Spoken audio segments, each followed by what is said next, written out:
गीताजी अध्याय नंबर 18च्या श्लोक नंबर 66 मध्ये सांगितलंय की या गीता ज्ञानदात्या ब्रह्मने सर्व धर्मां परित्यज्यम माम एकम शरणम व्रज अहम त्वा सर्वे पापेभ्यः मोक्षयिष्यामि मा शुचः. हे काय म्हणतात की माझ्या स्तराच्या जेवढ्या पूजा आहेत त्या माझ्यातच सोड, मला दे जी तू माझ्या स्तरामध्ये तू मजुरी केली आहेस, मग मी तुला इथून जाऊ देईन, नाहीतर तू माझा बंधत मजूर आहेस आणि माझं कर्ज उतरव. मग तू त्याच्या शरणी जा. एकम, एकम म्हणजे त्याच्या बरोबरीचा दुसरा कोणी नसेल, अद्वितीय, ज्याच्या समान दुसरा कोणी शक्तिशाली भगवान नसेल असा एकम शरणम व्रज, त्याच्या शरणात जा. आणि या अज्ञानी आपल्या धर्मगुरूंनी, अनुवाद करते ऋषी मंडलेश्वरांनी अनर्थ करून ठेवलंय गीताजीमध्ये. अनुत्तम म्हणजे अत्युत्तम म्हणतायत. बघा ना, व्याकरणच बदलून टाकलं आपल्या अज्ञानाच्या कारणाने. आणि व्रज म्हणजे जाणं असतं, येणं लिहून ठेवलंय या अनुवादकर्त्यांनी. इंग्रजीत शब्द आहे गो, आणि गो म्हणजे जाणे असतं, येणं तर असूच शकत नाही. तो तर मूर्ख आहे जो या वाक्याला न समजताच त्याचा अर्थ येणे करत आहे. बिलकुल अज्ञानी व्यक्ती आहे, आशयच समजला नाही, त्या प्रकरणाच्या आशयाशी तो परिचित नाहीये. आता हे गीताजीच्या अध्याय नंबर 2च्या श्लोक नंबर 7 मध्ये अर्जुन स्वतः स्वीकारतोय की मी आपल्या शरणी आहे, आपण माझे गुरु आहात आणि माझी बुद्धी काम नाही करत, मला निर्णायक ज्ञान द्या, मी आपल्या शरण आहे.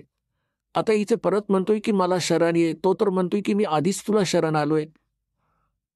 सर्व धर्माच्या कर्मांना माझ्यात सोडून मला शरण ये, म्हणजे बुद्धी बघा यांची. हे यांनी खूप ठिकाणी असे अनर्थ करून ठेवले, यांना समजलं नाही.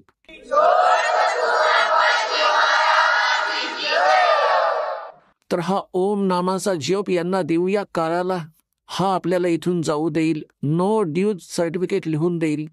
पण हा तेव्हाच लिहील जेव्हा सद्गुरू आपल्याबरोबर असतील, नाहीतर हा तुम्हाला फसवून त्याच्या नकली सतलोक, नकली अलकलोक, अगमलोक, ब्रह्मलोक धोका देण्यासाठी तिथे उचलून आपटेल आणि तिथे आयुष्य बर्बाद करून कितीतरी युगांनंतर परत पृथ्वीवर ढकलेल.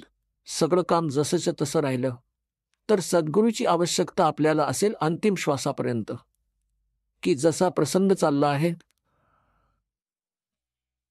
की आपण ओम नामाचा जप यांना देऊ आणि मग आपल्याला 7 शंख ब्रह्मांडांना पार करून जायचं आहे.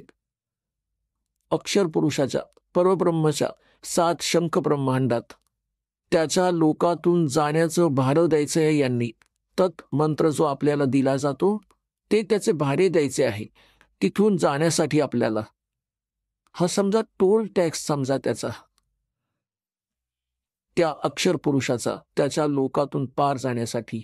आणि तिसरा जो मंत्र आहे तो सतलोकात स्थायी स्थान प्रदान करेल, जे आदी नाम आहे, सार नाम आहे. तर पुण्यात्म्यानो, गीताजी अध्याय नंबर 8च्या श्लोक नंबर 8, 9, 10 मध्ये गीता ज्ञानदाता म्हणतो की त्या परम अक्षर ब्रह्मची साधना करशील तर त्याला प्राप्त करशील.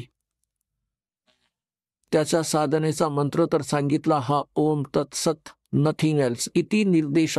बस हाच निर्देश आहे. निर्देश म्हणजे फायनल डायरेक्शन, नथिंग एल्स. आणि गीताजीत ना हरे राम हरे कृष्ण, ना ओम नमः शिवाय, ओम भगवते वासुदेवाय नमः, हे अशा प्रकारचे कोणतेच मंत्र नाहीयेत. जे श्रीमद भगवत गीतेत वे ऑफ वर्शिप नाहीये, पूजेचा मार्ग नाहीये. त्याला जो करतो तो शास्त्रविधी सोडून मनमानी आचरण करतो आहे.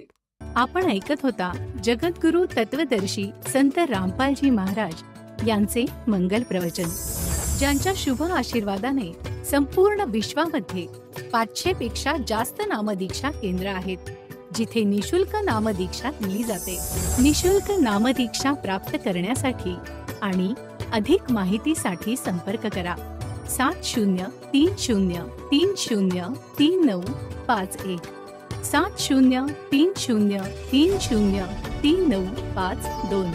अद्वितीय आध्यात्मिक ज्ञान वाचण्यासाठी, पाहण्यासाठी आणि ऐकण्यासाठी संत रामपालजी महाराज ॲप अवश्य डाउनलोड करा किंवा आमची वेबसाईट www.jagatgururampalji.org वर विजिट करा. आम्हाला सोशल मीडियावर फॉलो करा. सर्व पवित्र धर्मांच्या पवित्र शास्त्रांवर आधारित प्रमाणित अनमोल पुस्तक ज्ञानगंगा किंवा जगण्याचा मार्ग यापैकी कोणतेही एक पुस्तक निशुल्क मागवण्यासाठी आपण आम्हाला आपले पूर्ण नाव, पूर्ण पत्ता, पिनकोड आणि फोन नंबर सह लिहून 7030303951 किंवा 7030303952 या नंबरवर SMS करू शकता किंवा 7030303950 या नंबरवर व्हॉट्सअप देखील करू शकता.